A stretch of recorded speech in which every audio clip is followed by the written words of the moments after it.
As you go through this course, you'll open up a number of After Effects projects that I created for you, and I want to make sure that that process goes smoothly. Where things can go wrong is if you've changed any of the file names that are inside the Working Files folder, or moved those assets to a different folder, or moved the folders to some new location on your hard drive. In those cases, when you open up After Effects, it won't be able to find those assets. Well, all is not lost. You simply have to tell After Effects where you moved those things, or if you change the names, what the new names are. It's a fairly simple process to re-link to missing assets. So in this lesson, I'm going to show you how to do that. Now, I messed things up on the Working Files folder temporarily for the demonstration purposes. Let's just take a look at that. Go to Working Files, and you see that I changed this folder name as well as that folder name. Inside this folder, I changed the name of that file.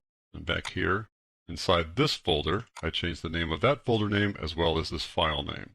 So all these things are going to create problems when we open up this project that I created just for this purpose. Let me close this down. You won't find this project in your Working Files folder. I made it just for this lesson. So let's just double click on this guy, open it up, and we get this message. After Effects warning, 15 files are missing since you last saved this project. Well, that's not a surprise in this case, but that's the kind of message you're going to get if there are assets that are not properly linked. So we click OK. It's really obvious which assets are not linked because they have these color bars thumbnails. Now, in a later lesson, I'm going to explain how you track down missing fonts and missing effects as well as missing assets. And that process will involve typing missing here in this little search bar, MIS, and then you see these guys show up like that. But in virtually all the projects that you're going to work on in this course, it'll be clear which things are missing because you'll immediately see those little thumbnails like that. So I'll close this thing down. All right, to track these things down is fairly easy. What I want to do is I'm going to start off with the MP4 files here because they're all in one folder and the names of the files have not changed. So I'm going to put them all together here by clicking on Type. That puts all the MPEG files there in one row so you can see them all there. I'm going to select just one of them. I'm going to go to bicycles here. We're going to track down bicycles. And when we do, After Effects will find the other 9 files here because they're all in the same place. Once After Effects knows the folder structure, then it can find the rest of the files in that folder structure.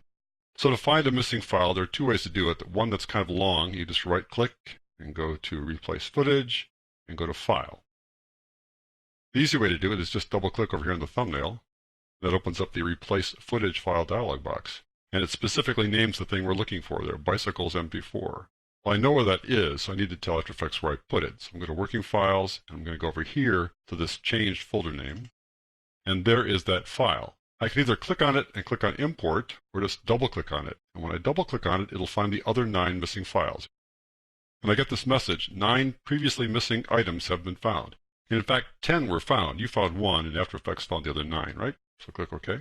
And there they all are now. The color bar's thumbnail is gone, telling you that everything is fine. They're all connected. All right, let's look for these JPEG files. They're all in the same folder. So if we find one of them, it should find all 3, right? But I changed the name of Abstract Waves, so it'll find these 2, but not that one. Let's just track down Colorful Bowls here by double-clicking on it.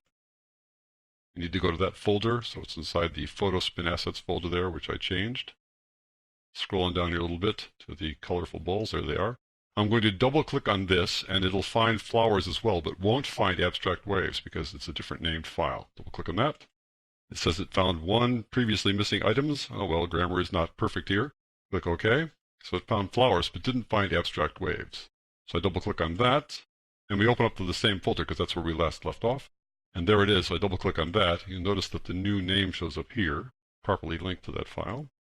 Finally, we have these 2 files down here. Let's double-click on Basketball. I changed the name of that one, so we need to find that folder. It's inside this folder here, and there's the basketball changed.